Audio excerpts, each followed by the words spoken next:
Chair. Cool. So I'm going to do a quick introduction. Sorry, I'm telling you and looking at you at the same time. It's not polite, but sorry about that.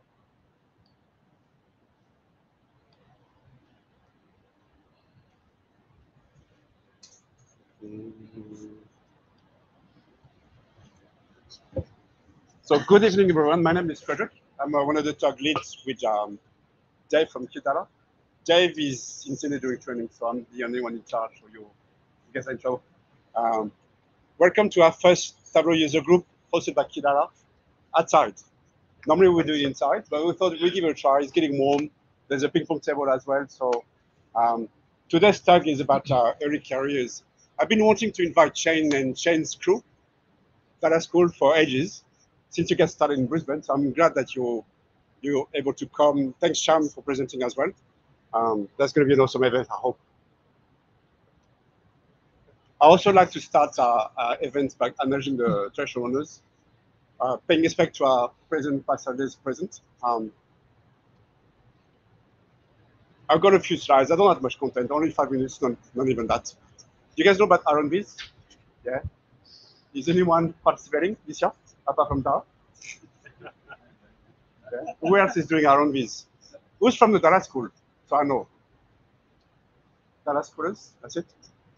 Cool. Maybe some homework. Yeah. I've got the whip ready. Yeah.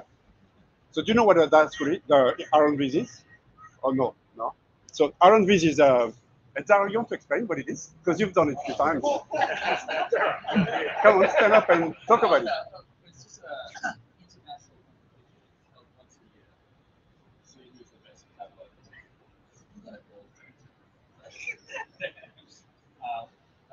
Yeah, it's yeah.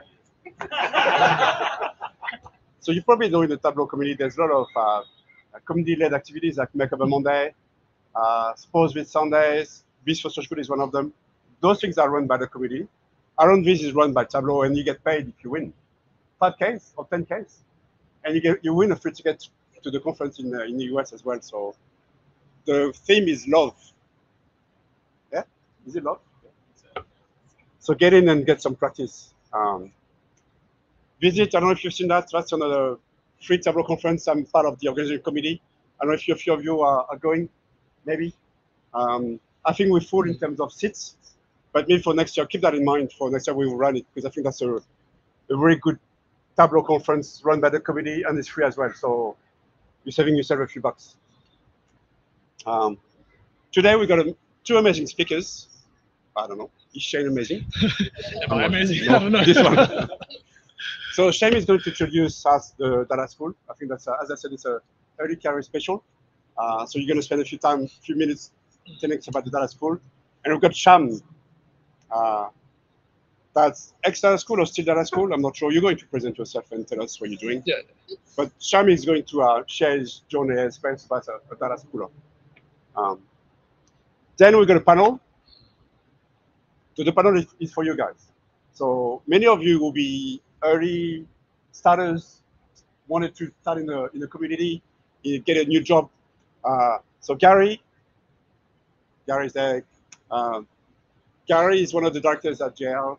You're going to present yourself, I'll introduce yourself, but Garry will be joined by Nicola from PwC and then a couple of people online, Ray and Erica. Hope Erica and Ray, you can hear us, but yeah, they're here, cool.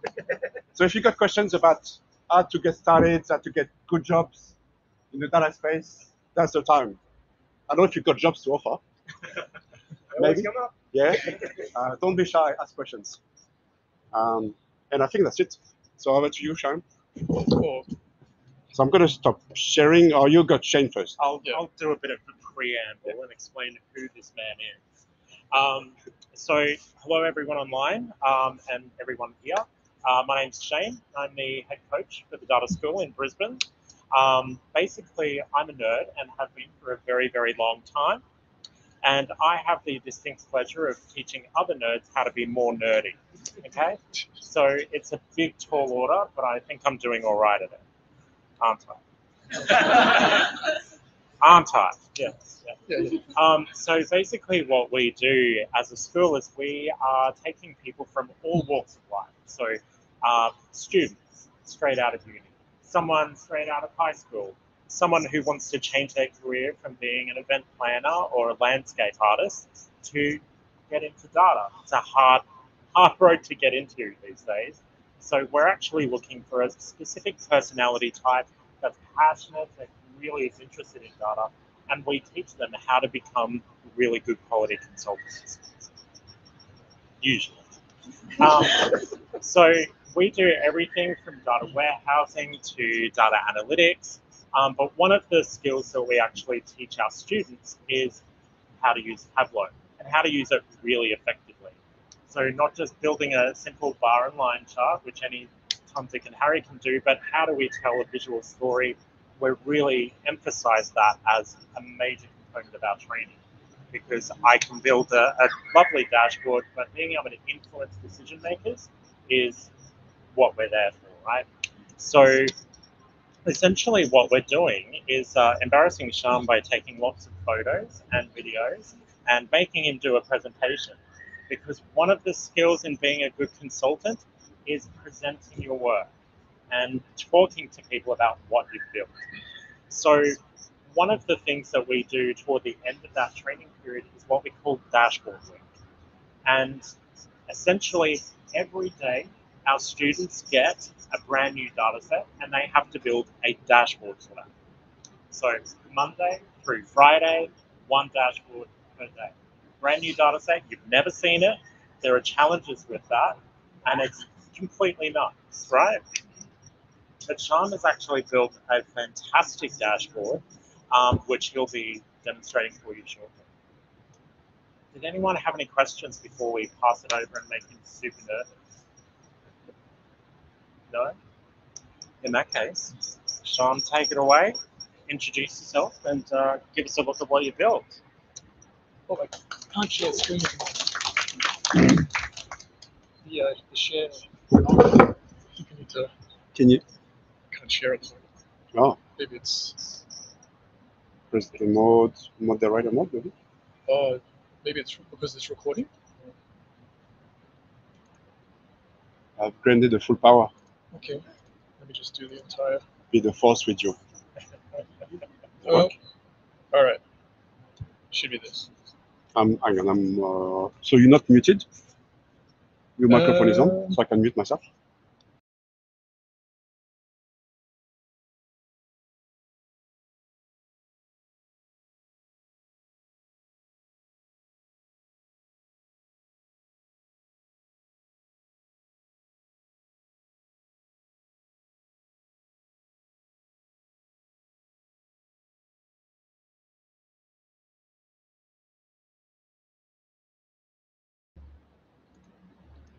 Erica, can we hear you? Can you hear us now? Just change the audio. Yes. Okay. So yeah. So is this one? Yeah. Okay. Is it okay if I stand here? Go stand Can with still hear? All right. Hi everyone. A few technical difficulties. That's to be expected. That's the fun part. Yeah. Okay. So as you've heard, my name is Sham. Thanks everyone for coming today, and thanks Frederick for the invite. As Shane mentioned, so I'll be talking a bit about the dashboard I've built. I don't know if it's as fantastic as there's a bit of expectations to live up to, but what I'm planning to talk to you today about is basically just showing you the dashboard that I've built and basically going through one of the techniques I used in building the dashboard, which was sort of centered around generating data. So what Shane didn't mention was one of the challenges that we actually did was making a dashboard to tell a story but using fake data. So the exercise was not to just plug some sort of random data set off the net, but was to generate fake data, tables, and then sort of create some sort of schema in the back end, and then put it into Tableau to sort of generate and tell some sort of story as best we could. And that was just sort of an exercise, partly to use Tableau, but partly also to use a tool called Mockaroo. I don't know if anyone's heard of Mockaroo. Yeah. Okay. So it's just a tool that you can use online to generate fake data. So if you're on a project and you don't have the real data right now, and you need to sort of simulate something in your dashboard, it's a good tool to use. So basically I used that and created a dashboard, and used another technique within Tableau to generate other fake data, other spatial data, and that's something else that I'll also talk about a bit later. So as Shane mentioned, the data school's got a whole bunch of different people. For me personally, I did work in IT quite a few years ago, and then I took a break from IT to work in a bit more of a creative space. I worked in events, a bit of app development for myself, my own sort of hobby, doing mobile games. And after a few years, or just a few years ago, I sort of got back into Tableau. I basically decided to browse on Seek and take a look at what's happening in the data space, and I saw that a lot of jobs were talking about Tableau. I went to the website, downloaded it, started playing around with it, and then 2 years later, I sort of found the data school and decided to come back into analytics. So when I started IT, I was doing BI, but that was probably more than a few years ago. So things have changed since then, and I sort of feel that the space is a bit more creative, and that's what drew me back into it. So what I'll do today is just go through the dashboard I built, just run you through that, then talk about the technique I use, which is sort of a workaround, not really some sort of whiz-bang technique, but just a bit of a workaround to generate spatial data in Tableau, and just my thoughts on where that could actually lead or what we could use it for in the future.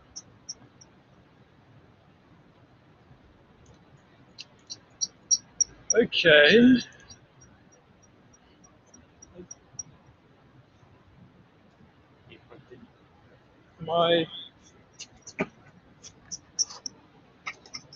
Should be sharing the whole screen.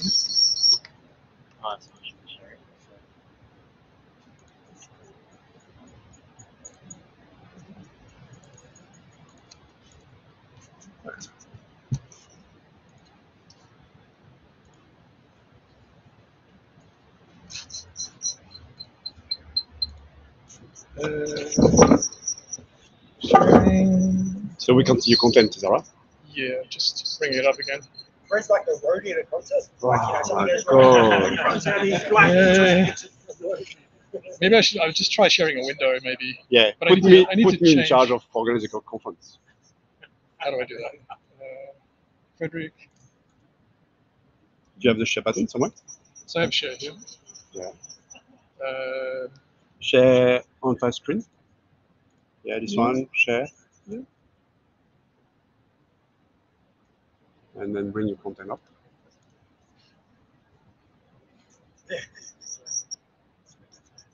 if I bring something else. That's weird. Yeah. Let me try sharing a window.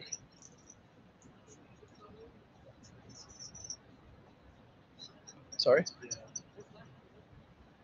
That's connected to this one. And you're working in AV services? Help desk? I could, but I choose not to. It was working before, so. It was, then I changed. But it's, I think it's, is it actually projecting anything?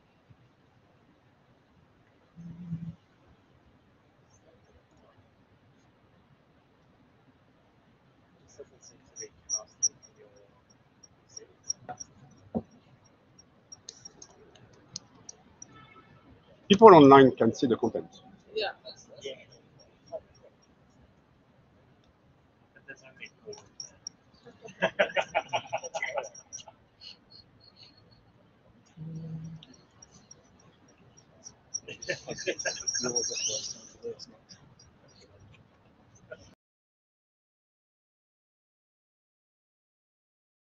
To yours.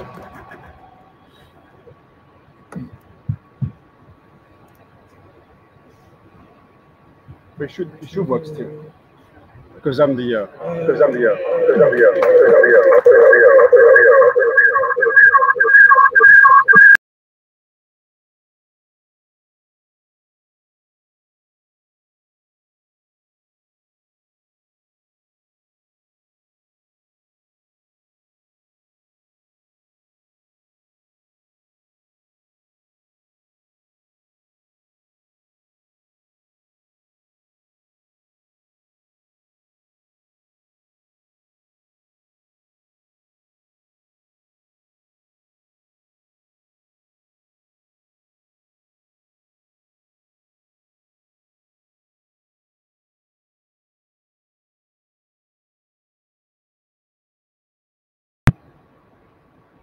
Or maybe mute yourself.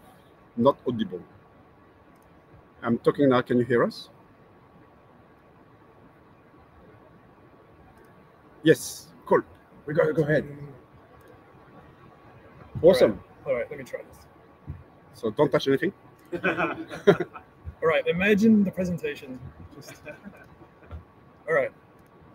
So, okay. So part of the, I don't know if this was dashboard. This was the final week where we had to build a dashboard. So I decided, we had no rules. We could build anything, we could be creative, do whatever we wanted. So just a quick question: does anyone recognize Marauder's map from Harry Potter? Yeah. Does anyone not know Harry Potter by any chance? All right, so what I decided to do was recreate the Marauders map, but make a version 2. So in the Harry Potter movies, the Marauders map basically shows students where the teachers are in the school so they can sneak out, right? So I decided to build the dashboard that provides a bit more analytics for the students to see, and a bit more info for them to use so that they can, sneak out more effectively, basically. All right, so what I'll do is I'll just walk you through how the dashboard works, and then I'll talk about how I generated the data for that, and then we'll go on to the next section after that about the spatial data a bit more. So all you have to do with this version is pick who's using the map. Do I have any volunteers or who should be using the map? If you recognize any of them. Ginny? All right, so Ginny's using the map. Ginny just has to use, because obviously this is an analytics map, it has all this historic data to help the student as well. So Ginny just has to pick a time for when she wants to sneak out of Hogwarts, right? So what time should she sneak out? Any suggestions? 10:30 at night. 10:30. That's 10:15. All right, 10:30. So what I have here is this line chart indicating which times are the riskiest times to sneak out of Hogwarts. And that indicates how many teachers are actually patrolling the school grounds at that time. So the student can, and obviously it's very up and down because it's mock data, so it's not really a nice realistic curve. So the student just has to pick the time they want to sneak out. The map on the right shows them which teachers are patrolling around Hogwarts at that time. So here we have Professor Sprout up there, Professor Sinestra. These are all professors, I swear, but I just never heard of half of them. Professor Snape, yep. So on the map, you've got the patrols, and the color of the teacher indicates their level of strictness. So what I've done in the back end is you've got all the student data, and you've got all the professor data, and there's also relationships between all professors and students. So this map accounts for all of that. So it modifies the strictness that the teacher might have when they encounter a particular student. So if I change this from Ginny to Draco, for example, Professor Snape went from a 7 to a 5. So he's less strict with someone from his own house. All right, so back to Ginny. Basically, the dashboard will tell her, okay, on the bottom left here, I've got the top 6 strictest teachers on patrol, so the ones that she has to watch out for, and the risk factor in this column here is just how much detention have they historically doled out at that time, right? Okay, so in order to generate this data for the dashboard, on the left here we've got a list of students, all the professors, times of day. That's all done in Mockaroo. Those are all standard relational tables. Yep. So they're all joined together to generate this. But on the right, what I have is basically a map. And because it's Hogwarts, I can't really go to Kaggle and search for real Harry Potter data, right? So I needed a way to generate these patrol paths. And essentially, that's what got me into the whole generating spatial data thing. So what I'll do is now is just walk you a bit through how I generated that data and what I think we can do to sort of extend and work on that in the future. So what I started with is essentially, I created a fake data set of 10,000 points. So imagine we've got a grid. It's 100 by 100. Yep, and that grid is going to serve as my coordinate system. Because it is spatial, I want a coordinate system. So I just created fake data. It's 100 by 100. The coordinates are just 1 to 100 on the x and y axis. So I generated that in Tableau, and then I superimposed it on the map image itself. Yep. So what happens when you have these points? So when you have these points in Tableau, when you click on these points, Tableau actually presents the data for you, and you can then download that data. So all I did was superimpose the points, the grid, on my spatial map in the background. And then I proceeded to basically create a whole bunch of paths just by control clicking through the map. And as I finish, I get myself a list of coordinates. You just have to download that. And if you open it up, all it is a Excel file of your path essentially. So Tableau already provides a way for us to sort of, I say generate data, but really it's just doing the same thing that Tableau always does, and that's taking a subset of the data that we put into Tableau and using it in a different way.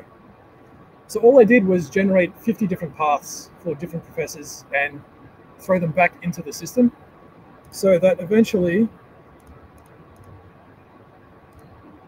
you've got all these plotted paths on the map.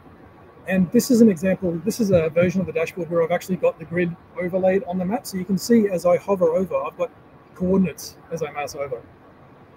Right, so that's essentially how I built this dashboard. And what it got me thinking about was, can we use this for real data? So what I did after this was basically look at some real data sets and try to apply the same technique to the real data and see what we could do with that. So what I've got here is a data set of Chicago traffic. And basically, all you see here is sensors on the road. It's not actual road coordinates itself. It's just sensors of where cars pass by. And the sensors pick up the volume of traffic. So the volume of traffic is indicated by the size of the circle here. But suppose I'm looking at this data set and maybe I'm in the middle of an analysis where I want to add in some custom lines or custom paths. So just like I did with the Harry Potter data set, what I'd do is I'd want to superimpose a grid onto this map, select the path that I want, and then export that data, and then re-import it back into Tableau as a spatial layer. And that's all I do basically. And what I basically envision using this for is, say you've got some spatial data where you want to augment it with something extra, but for some reason you can't find the data set is hard to get, or the kind of spatial information you want to add is so customized that there wouldn't be a data set for it. So for this, I'll just take you step by step through the process of how I just augmented this with some spatial data. Okay, so I took the grid that I used for the Harry Potter data set and placed it onto a world map. Now immediately you see there's a problem here. The issue here is because I used the coordinates from 1 to 100. When you translate that to latitude and longitude on a world map, you've got this massive distortion because of the curvature of the world. So all I did was shrink it down to 1/100th of the scale. So now I get this nice even grid. It looks as even as possible. And this grid is just a very tiny portion of the world map somewhere near the equator. I then take that grid and superimpose it over the map. And so far it looks nice. It looks like it's going to fit. The only issue is my coordinate system from 0.01 to 1 now needs to be translated to latitude and longitude. So using the real coordinates of the map in the background, all I did was recalibrate the points in this grid, the 10,000 points, to give myself a real world grid, which is actual latitude, longitude. And then I overlaid that onto the, I don't know if you can see it properly, but now I re-overlaid it onto the map. And now I've got a grid system on top of the actual map in the background. Now the only drawback of this, well, there are a few drawbacks. The real drawback is that you need to calibrate it and then make sure it matches the map that you're looking at in the background. But really what I'm talking about here is generating spatial data. It doesn't have to be Esri compliant, to the meter specific, like precision spatial data. It's really just a way to just generate some extra data to augment our visualization. So I've got the precision to a level that I'm comfortable with over the map, and I can do the same thing I did with the Harry Potter map. I can just select points to say, let's say for example, I want to look at this particular highway, and instead of, if I downloaded the actual street data for this highway, I'd be getting maybe endpoints. But I really want a data set that shows me maybe a midsection of the freeway. Or maybe I want to show some pedestrian paths, and there's no data set for that. So I just generate another path. And like before, I would download this and probably add an order to the coordinates. So what I did was, well, here's one I prepared earlier because it's easier.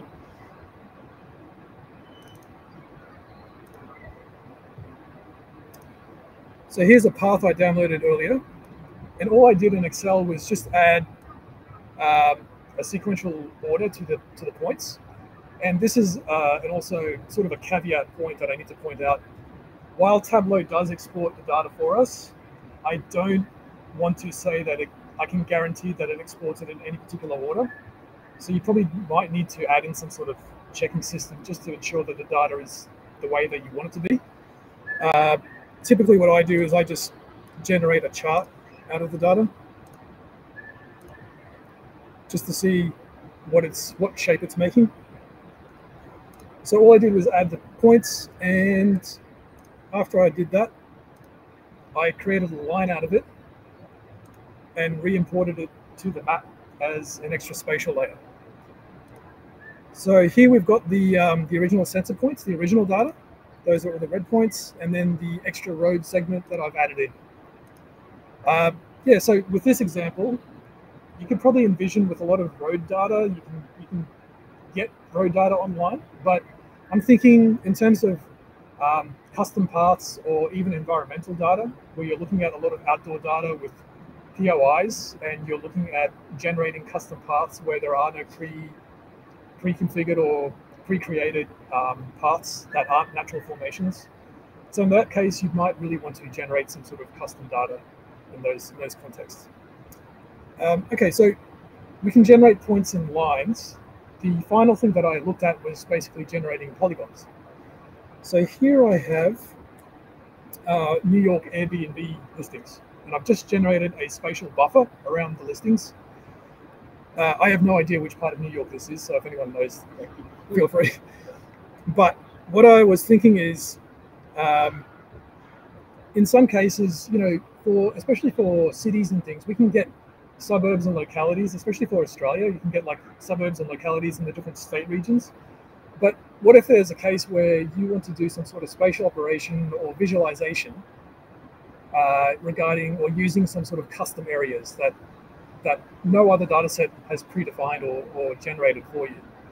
So for example, what if I'm looking at this area for a real estate agency and they tell me this triangle area is a special high value area. We just want to highlight that in our analysis, potentially do some other spatial analysis with it in the future, but they can't provide the coordinates or some sort of shapefile. It just doesn't exist. So what I thought was, similar to the previous examples, I generated a grid. This one is not calibrated to longitude, latitude, but this is just for illustrative purposes. So I created another grid. I'm just going to make it transparent for visibility. And what I did is, now that instead of using XY coordinates, these are geographic data types. So the points are now set to longitude and latitude. So Tableau automatically picks it up as a map, which gives us access to the lasso tools and selection tools. Right. So typically, for a polygon, I don't want to sit here and click 57 times and then have to generate a whole complex polygon. By making the points spatial, I'm allowing Tableau to use the spatial tool, the lasso tool, sorry, and I can just generate my polygon like this. So I just find it much easier. Now, the obvious thing here is that I've got a polygon, but it's filled with points. So the final step I do is basically grab this data.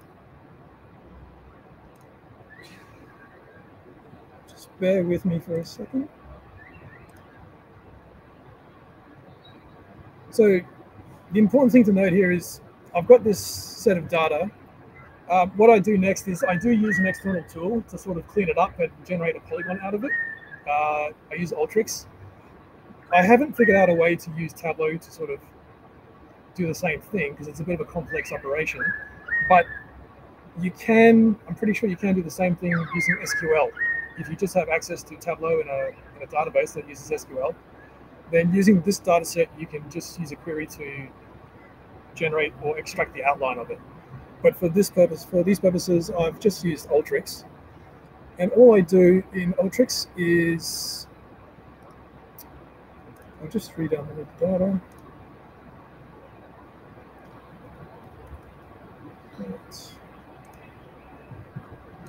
Okay. So I grab all the points in that polygon.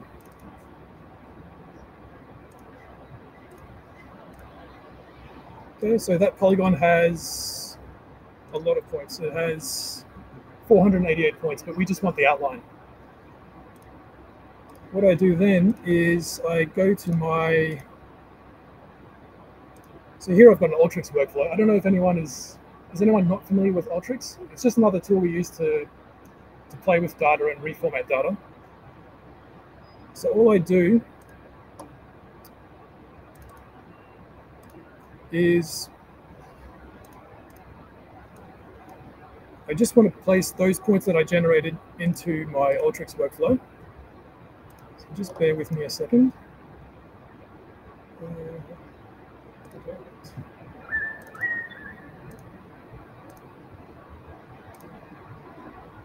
Oops, that's not it. Okay.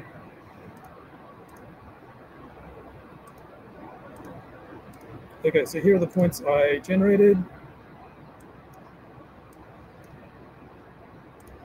I'm just going to take all of these, transfer them to my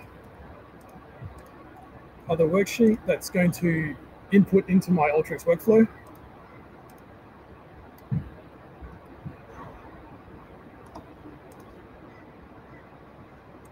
Oops. Just going to run the workflow, and is this the one? All right, so then it outputs a polygon boundary for me. So this should be, this output should be the polygon boundary that I generated. Hopefully, fingers crossed. Should I just test it? Right. Okay, so basically, just to double check, so I've created this this polygon inside Tableau, used Ultrix just to extract the outline, and now what I can do is use those coordinates, that output, to re-input into Tableau, create another spatial layer, augment it with other lines I want, or any other polygons or pointer that I want to create, and then just sort of use that to enrich my visualization, basically. If I want to annotate the visualization, or even if you want to take it further and create more complex spatial objects for other spatial operations, then you can sort of do that. So yeah, that's basically the exercise that I went through, just sort of generating some fake spatial data in Tableau to a reasonable degree of precision. But it's a level that I think can really augment existing data. It can sort of help to enrich visualizations and sort of help you use Tableau in a sort of an iterative process of analysing data.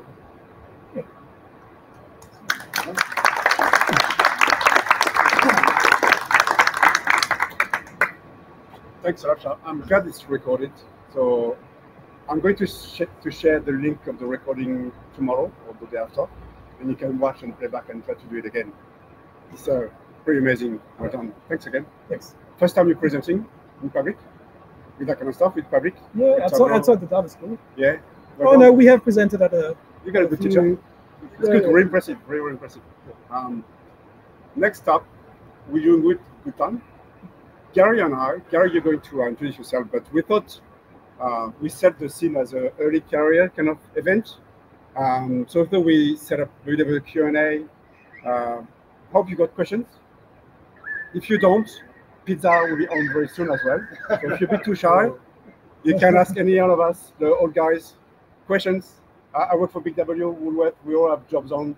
Garry works for JL. Nicola works for a big consulting firm as well. Shane, you might be hiring as well, or looking for students.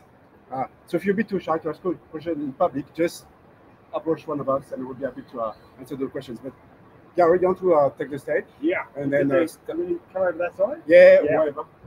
Great. Okay. Thanks. Great. Okay. Hello, everybody. My name's Garry Brittain. I do run the BI Analytics team at JLL. We've got a bit of a panel tonight, so I might just go around and introduce everybody. A couple of them are online, so fingers crossed this works. If it doesn't, I'll just yell and let it up. Nicola, do you want to introduce yourself? So hi everyone, my name's Nicola. I work as a director at PwC in the data assurance team, which I suspect doesn't mean much to anyone other than Dolley, who's in my team. So what we do in the data assurance team is we're part of a line of service that sits with the external audit and the internal audit teams. And we essentially leverage data to either support the audit teams to take a more data-driven approach to an audit, or internal audit to assess controls and point teams towards areas of greater risk. And then a lot of what we do as well at the moment is data-driven remediation. So if a client has inadvertently made an error in say an interest calculation for a customer, or most commonly at the moment for employers making errors in how they're paying those fees, we'll work with other teams of excellence, so like legal advisors, payroll advisory, and will then use the data that exists to rebuild what should have happened, and then work out any variances that exist. And maybe just really quickly how I got there then. So I'm from the UK originally. I started my career at GlaxoSmithKline because I studied chemical biology at university. I did a master's degree, loved my degree, found it really interesting. I just couldn't see myself working in research going forwards for a career. And so I had a look around and looked at alternatives, landed on the idea of wanting to work on project-based work. So I could see something through from the start through to the end, neatly wrapped up. And if I'm honest, I kind of landed like quite fortuitously into a role at IBM in their advanced analytics team in London. I've kind of gone through graduate career fairs, ticked some boxes about things I was interested in my background, and they actually said they had a role that suited my profile. So I started there in IBM. I was there for about 4.5 years. Decided I wanted a little bit of a change of scene. So I went and worked for a small startup organisation who analysed household energy data with a view to create a symbiotic relationship between household energy users and the power companies, trying to balance the peaks of demand so that the power companies could reduce their costs and then in turn pass on some of those savings to customers so they have benefits. And then I ended up with PwC in Australia because I met a guy who lived over here, and so I looked for jobs that involved data here. I actually started in Sydney, and the reason I started in Sydney is that I decided that if I was going to move to the other side of the world, I wanted to make sure that I was moving for a job that I was really excited about. I couldn't find one at the time in Brisbane, and I had one in Sydney that I found. So I lived in Sydney for about a year, and my partner was still up here in Brisbane. And then I was lucky enough to have the opportunity with my job at PwC to move up to Brisbane and help grow our team up here in Brisbane. So when I got here, there were 3 of us, plus myself as a new start in Brisbane, and there's now kind of 20 plus, fluctuating a little bit on the staff. So, you know, really interesting journey to Fred's point before. I'm very happy to take questions afterwards. Great. Fantastic. Thank you so much. She's in Brisbane.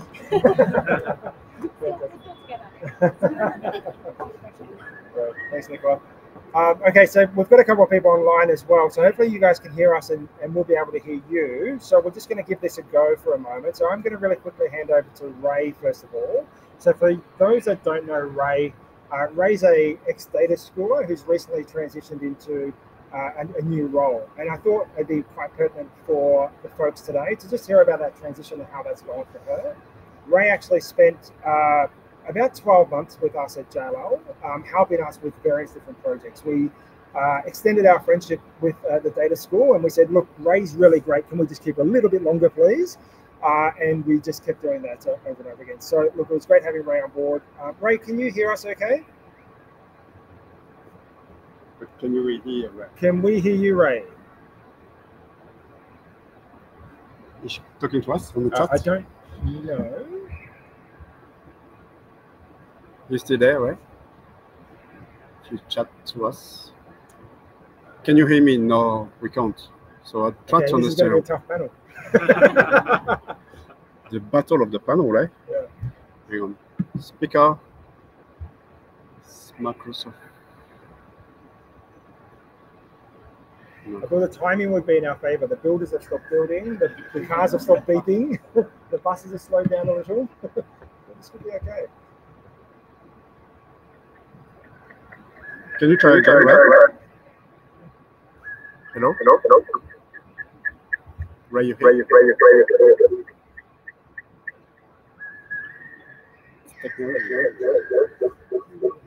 I'm speaking.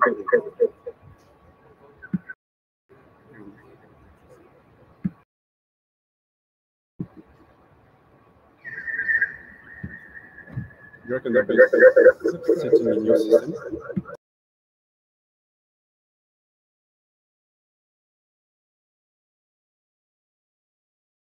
So I don't understand why it's not working.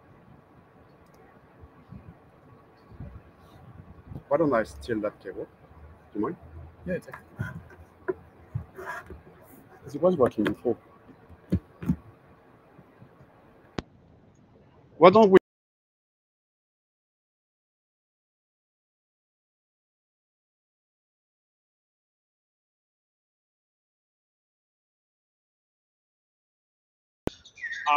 So as I said, Ray's from a data school transition, and Eric actually works with us at JLL as well in Melbourne. So Eric has got a fair wealth of knowledge from across the globe and works currently with one of our large multinational clients as an individual contributor there. So a little bit, I guess, on myself as well. I probably cut off a little bit soon just while we're waiting for technology to come together. You know, I have been at JLL for about 14 years, so my career has been, you know, one of a fair bit of stability you would think within an organisation. However, when I first joined, I wasn't actually in a data role, right? I was actually in an operations role. I was delivering $40 million worth of capital works. I'd previously run a small business where JLL thought, we know that you're tricking us with your numbers, but we don't know how. So they convinced me to come across, and I haven't really looked back. You know, as an organisation, they've really supported me as I've you know, sort of grown and developed. I did a master's in business analytics along the way, and they supported that transition. So it really has been something where I've gone from understanding the business to then understanding more about data and how we use that in the business, and now being, you know, quite an internal expert, I guess, as to both domains and being able to bring things together. You know, we do run a very large team across the globe. We've got in data and analytics, just within our team, we've got around about 160 odd folks. We here in Asia have probably about 35 across 5 or 6 countries. So it's a big organization. We do lots of hiring. So if anybody would like to know about the hiring process, I'm happy to share with you. We do obviously have a huge sort of gamified learning program as well, which some of you might have seen online, which is a lot of fun. So it's really about helping people level up their skills within our team. So we might Oh, no, are we on or not, Fred? Yeah. Improvise. Okay, great. So I might just start with a Sorry. question myself. I was trying to get that organised, maybe for my one panelist. Just on foundational skills. So, when you're hiring and looking at new analysts coming through, what are the foundational skills you look for in a candidate? So I'd say typically if we're hiring right at that foundational layer, we're not necessarily looking for technical skills. The thing that we're really looking for in those interviews is enthusiasm and passion for data. And you can tell that really quickly in an interview when someone starts talking about data. We've got within PwC, in the same way that most large organisations would with specialist data teams, training, upskilling, support from people that have been here for longer than new starters that can elevate people's technical skills really quickly. What we can't give people if they don't already have it within them is a passion for data. So probably less on the technical skills, they're great. We won't turn away people that already have technical skills. But if the passion for data doesn't come across, then a data role isn't the right one for that person. Yeah, I completely agree. Certainly, we do look for the interpersonal skills, the abilities to present and have a go. You don't need to be perfect at it by any means, but you do need to be able to get in front of your dashboards, as we saw earlier, and tell a story, right? Talk about how you've created it, talk about what it means for the people that are going to be using that data, and really try and find those insights. So that's really an interpersonal communication skill that I would certainly put in front of a technical skill. I do think you need to have a level of technical capability in any tool. We are primarily a Tableau and Ultrix shop. We've got some cloud-based programs as well. However, across our business, we've got other applications. A number of our panelists today don't all use Tableau, and I didn't ask people based on that. It was really about, hey, how do you help people grow their careers? And so, we do look at having a technical skill, but we believe we can train and develop folks based on the tools we use within our organization. So definitely get good at a tool, understand the concepts, understand data structures, how they relate to visualization, but don't believe that's the only thing that's going to be able to help you get the head start. It's a start, right? And it will start on that journey around data storytelling and enablement. But did anyone have any questions? And I'm just going to pause as I go. I've got a heap of questions, so I can keep talking for ages. Any questions from the room? Yeah. Go. So I'm halfway through my master's in data science at the Great. moment, and it's hard to juggle that with working full time. Sure. Is it better to focus on getting experience at work where I can easily my way into it, or is it better to kind of focus on getting that easy?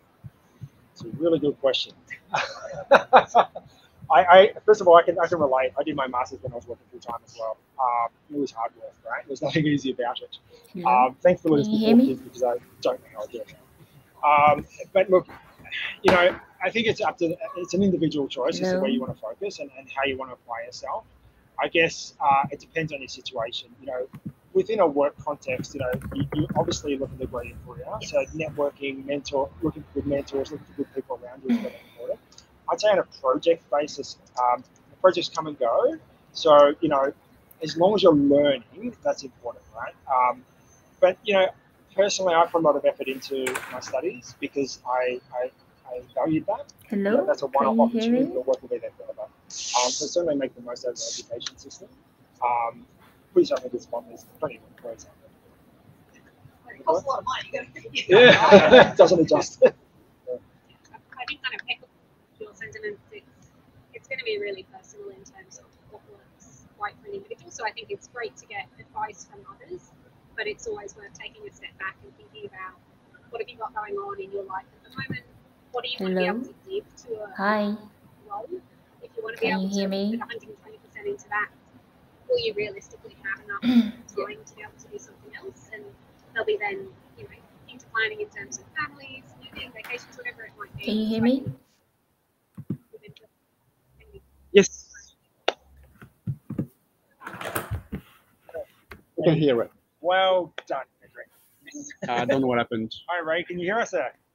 Yeah, I can hear. Hey, all right. That's a very spoken. All right, Sorry. terrific. Thanks, everybody. Ray, I might just hand over to you just for a minute to do a quick introduction. Then I'll do the same for Erica as well. Sorry about that, right? And talk loud, please. All right, I'll just do a quick introduction. Data fam, really loud. Hello, can you hear me now? Can you say data fam really loud? Data family. Okay, we got you. Okay, go for it. Thanks, Ray. All right. Okay. Yeah, thanks for having me, Gary. Unfortunately cannot be in person today, but Brisbane has always been very special to me because I finished my university in UQ. So yeah, I finished my degree in information technology there. So always look forward to going back to Brisbane. So I'm currently working in Optus as an analyst. So I'm taking care of building reports around customer data quality to help with the organization with better marketing and opportunities. So prior to Optus, I am actually a very typical early career representation because I just finished my data school program. And I spent a year in JLL and another year in Optus, and then I stayed in Optus as a full-time employee. So it's been quite a journey. I've learned quite a lot, and it's very good that I finally have become like a real professional. And think that Thank that's you, Ray. all We about thought me. you were a real professional when you worked with us as well. It's okay. Great, thank you. Erica, did you want to just quickly say hello? Have we still got Erica? I fixed one person. I'm not paid to fix two. Okay, well, Fred's trying to get the audio going. Ray, is there anything you would like to share in as far as those foundational skills when you first start out, when you move from data school into a real life professional, or even beforehand, about some of those early skills that you would, that helped you? I think at school we were prioritizing just on the hard skills. Something like data visualization or data preparation, and the tools around it. And then I think the soft skills is also pretty important. But I really get to learn placements. When I started to really work in the real world business. So I think like soft skills such as stakeholder management. I think that's quite important as a consultant or as an analyst, and I really get to learn about it when I'm in the practice. And then now when I look back, when there's some use cases, I can see in the past. Yes, this is something I can handle, and I always reflect on myself as well to see if there's a better approach. So I think the soft skill is coming with the practice. And Do I want to do a quick summary for people at the back? Yes, sure. Yeah, no problem. Just say soft skills. Exactly, and she's a real professional. Thank you, Ray. I think the first rows could hear on the back's a little bit difficult, so thank you for that. And do we have Erica as well, or is she dropped off? Yes, hello. Can you all hear me? Okay. Hey, Erica. I'm getting so good at it. You are very good at it. Yeah, well done. Sorry. So you have to introduce yourself, Erica? Yeah, I'll introduce myself. So, like Garry just mentioned, so I'm at JLL as well. But I guess my journey to data wasn't very straightforward. Like I was not planning to do data analytics when I first finished uni. Like my studies at uni had nothing to do with data either. So, is everything all right there? Can you hear me? I can hear online. I think online they can hear me, but I don't know if in person. Is everything okay? Hello? All right, epic fail. Do I keep going or? I can't hear you now.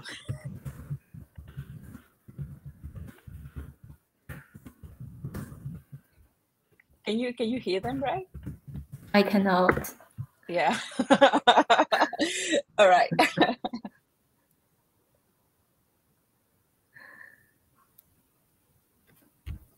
Hello. We're having technical difficulties. What's wrong? I don't even know what is it. Is it? I don't know what Tableau's- happened there.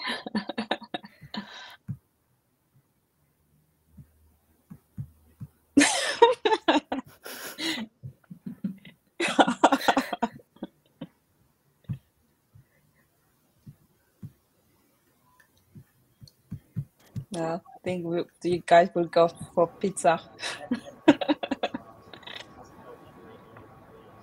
Hello? Yeah, absolutely. I think that's a really powerful thing. I think it can be something you've done before. So, you know, speak to friends or colleagues that have been through that process. You know, for me, you know, people can sort of confuse, you know, sponsorship and, you know, what's the difference between them. And I think they're both important. You know, for me, you know, sponsor somebody who's going to be able to open doors within an organization. And you know, I've got both, to be honest with you. So I've got people that I can go to help me, you know, get through a blockage when it comes to, you know, process or internal arrangements within an organization, and that's very, very important. Whereas my mentor is more so somebody that can help me solve problems, right? So somebody that I can actually go to and say, hey, I've got this problem, I've got a challenge, I don't know what to do, right? I could do this, I'm going to upset some people, or something's going to go as well as I had it planned in a particular area, or I've got option B. And they're really able to speak from experience about things that have happened to them. It's not a right or wrong scenario, but it's just about hearing somebody else through a fairly unfiltered view about what their experience has been. So I'd certainly suggest it. You know, and for those that are, you know, sort of mid-career as well, I'd suggest, you know, becoming a mentor, thinking about how do you help other people, you know, develop their skills and, you know, help them solve some of their problems. I like to think at JLR we have quite an open, collaborative community where people practice mentoring one another in quite an open, safe forum. So we have a lot of groups within our organisation where we do sort of try and solve problems together, and we're pretty collaborative.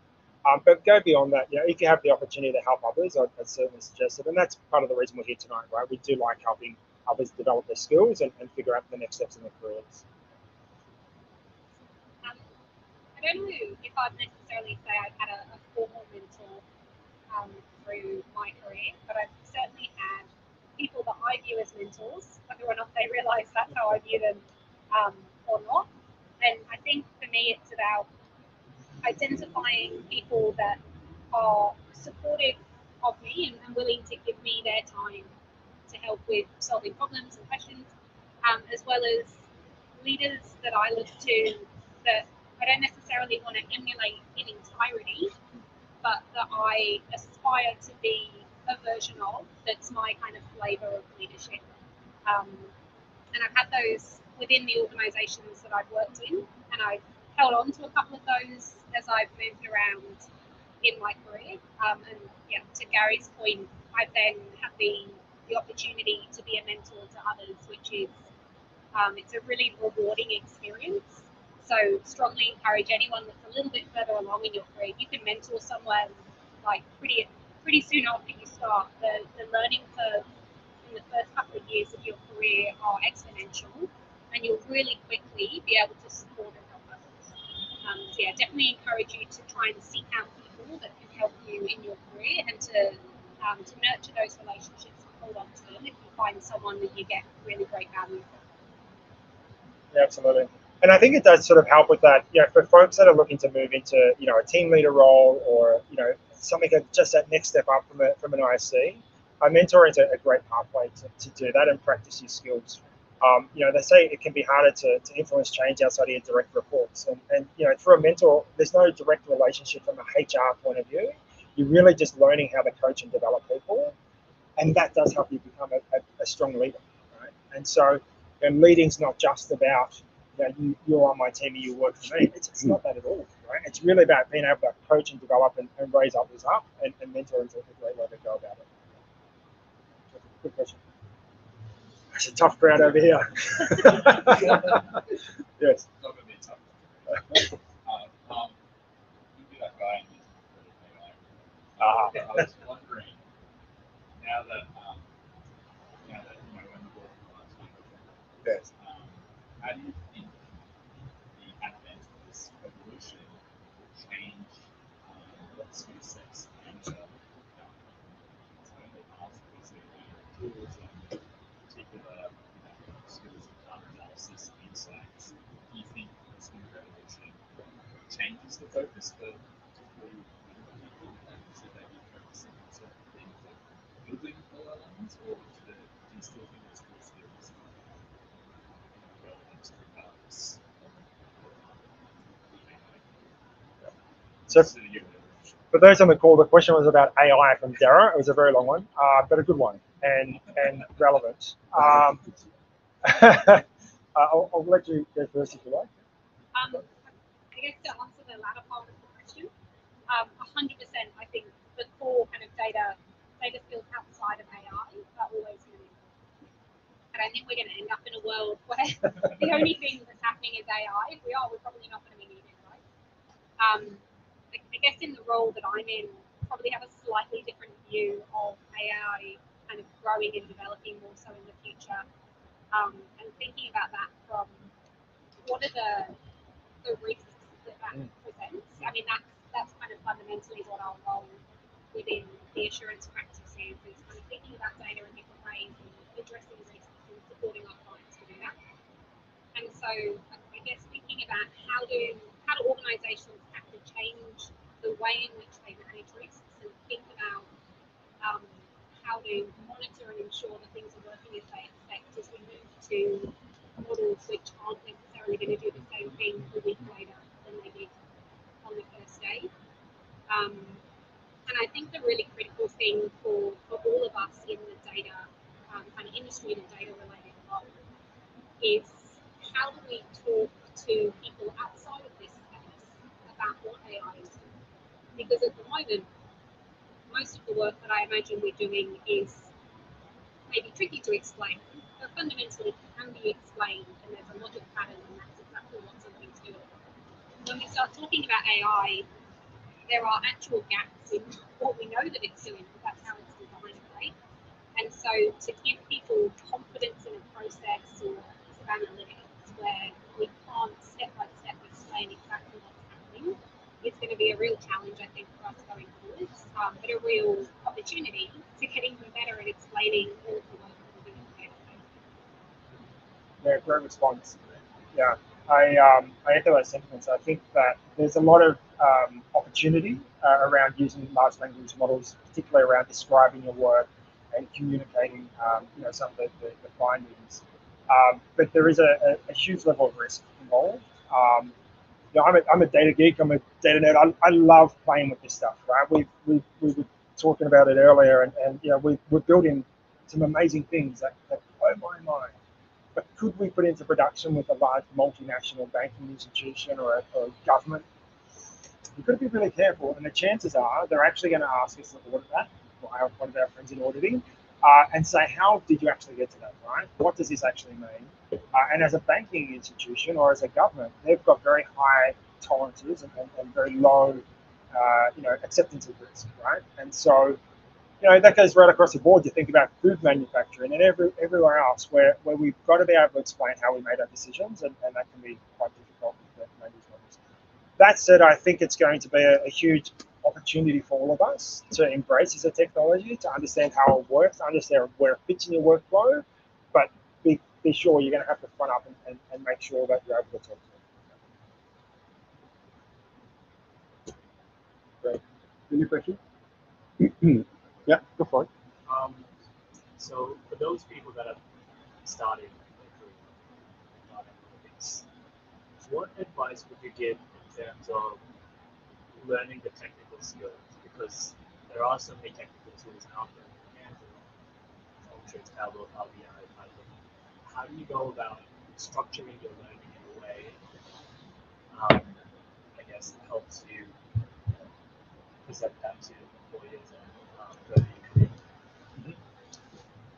I'm going to throw to Erica for this one to start with, and we can certainly talk to it. Erica, are you there? Yeah, I'm here. Can you hear me? Yeah, we can. Did you hear the question? Can you just repeat that for me?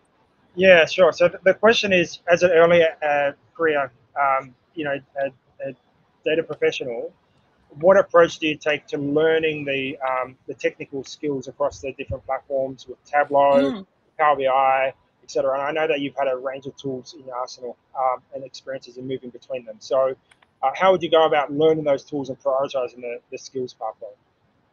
Yeah, so that's a good question. I think, so yes, you can feel quite overwhelmed with the number of tools that are available out there, and more tools will come around in the future as well. So I think a way to think about your structure for your learning is to start with the basics, because they're not going to change regardless of the tool that you're going to use.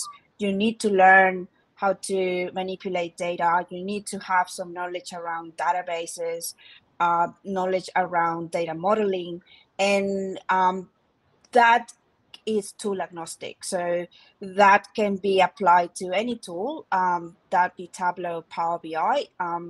So I will focus on getting a good foundation on those core basic data data structures and data way of like a way of approaching data modeling and data analytics that are quite fundamental and pretty standard across any tool. And then from there, you can specialize in one tool if you like, or specialize in one area that you find interesting. But I think covering the basics of data modeling, a bit of architecture, data visualization principles, I think that's you can't go wrong going that way, I would say. Thanks, Erica. Yeah, I totally agree. Shane? I might just step in here as the coach for a whole bunch of people who are going through that same experience, right? I have always said that being curious is a skill that you must have if you're a good data analyst or data nerd of any variety. So being curious about what you're looking at is half the battle.